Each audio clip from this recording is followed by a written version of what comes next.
Hello guys, আজকে আসছি আবার একটা নতুন ভিডিও নিয়ে। আশা করি তোমরা সবাই খুব খুব ভালো আছো। আর যদি আমার ভিডিও তোমাদের ভালো লেগে থাকে তাহলে প্লিজ আমাকে, যারা নতুন ভিউয়ার্স আছো ওরা আমাকে একটা ফলো দিয়ে পাশে থেকো। ধন্যবাদ। তো আজকে আমার সুকান্ত ডিমান্ডে ছিল আবারও সয়াবিন, মানে কি আর খাওয়ার খুঁজেও পাই না, আমি সয়াবিনই বানাবো আজকে।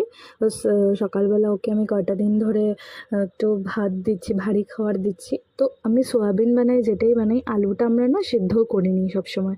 আলুটা একটু বয়েল করে নিলে কি হয়, যেগুলো আলুর খারাপ জিনিসগুলো থাকে ওগুলো বের হয়ে যায়। তো আমি এদিকে সয়াবিনটাও ভালো করে বয়েল করে নিয়েছি। কড়াইতে একটু সামান্য তেল দিয়েছি। তেলটা হলো মনুশ্রী। তোমরা কি কেউ ইউজ করেছো? আমার বর না এটা অনলাইন থেকে আনিয়েছে, মানে ফেসবুকে কারো পেজের থেকে আনিয়েছে। তো জানি না কেমন হবে, আজকে প্রথম ইউজ করছি আমি। তো এখানে সয়াবিনটা আমি পেঁয়াজ টেয়াজ দিয়ে ভালো করে বানিয়ে নিয়েছি, একটু কষা কষা করে। তেল তো একদম লিমিটেড, সয়াবিনে কিন্তু তেল লাগে বানাতে, একটু তেল তুল দিয়ে বানালে সয়াবিনটা খেতে ভালো হয়। কিন্তু আমি না একদম লিমিটেড তেল দিয়েছি, মনশ্রী তেল হোক আর যেই ধারা তেল হোক, যেই তেল হোক। আমার বর কিন্তু তেল খেতে মোটেও পছন্দ করে না, তেল নিয়ে আমার সাথে ওর খুব খুব ঝগড়াও হয়ে যায়। তো এখানে না ওর ব্রেকফাস্ট রেডি হয়ে গেছে। সয়াবিন কারিটা আমি বানিয়ে নিয়েছি, আর সাথে দিয়ে দেবো না দুটো ডিম সিদ্ধ। তো আমার আজকে একটা প্ল্যানিং আছে, কি শীতলা মার মন্দিরে যাব মার সাথে, একটু কাজ আছে মন্দিরে, একটু পূজা দেব। তো অনেক দিন ধরেই যাব যাব বলছে, যাওয়া হচ্ছে না, তো আজ যাবই। তো যাই, এবার স্নান টান সেরে ফেলি।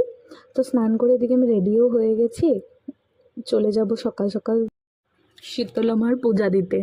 তো একটা কথা তোমরা সবাই জানো কি না আমি জানি না, কিন্তু আমি একজনের ভিডিওতে পেয়েছি যে শীতলা মা হলো কারোর বাড়িতে, ধরো অনেক দিন ধরে কেউ অসুখে ভুগছে, মানে কিছু একটা খারাপ অসুখ হয়েছে, তারপর সারছে না, কারো কিছু প্রবলেম হয়েছে, সেটা না শীতলা মাকে যদি তুমি মন থেকে মানো তাহলে ঠিক সে ঠিক করে দেবে। আমি তো প্রমাণও পেয়েছি। তো আমি খুব করে থাকি। তো এখানে না আমি গিয়ে, আমাদের পুজো টুজো হয়ে গেছে সব। তো এখানে মার মূর্তিটাও খুব সুন্দর দেখতে, দেখো ভিতরটা তো খুবই ক্লিন। এটা না তিনসুকিয়া টিংরাই হাবিতে আছে, যেখানে একটা বড় করে পূজা হয় পুকুরের সামনে। তো ওখানে গিয়ে দেখছি আমি, পূজা তো প্রায় এসেই পড়েছে, প্যান্ডেলও বানাচ্ছে, প্লাস ডেকোরেশনের জিনিসগুলো ওরা সেটিং করছে। খুব ভালো লেগেছে দেখে।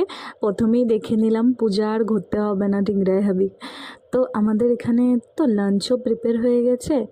আজকে লাঞ্চে ছিল কি কি দেখতেই পাচ্ছ। আর সার্থককে না লাঞ্চে আমি যা যাবতীয় থাকে আমরা যেগুলো খাই সব কিছু একটু একটু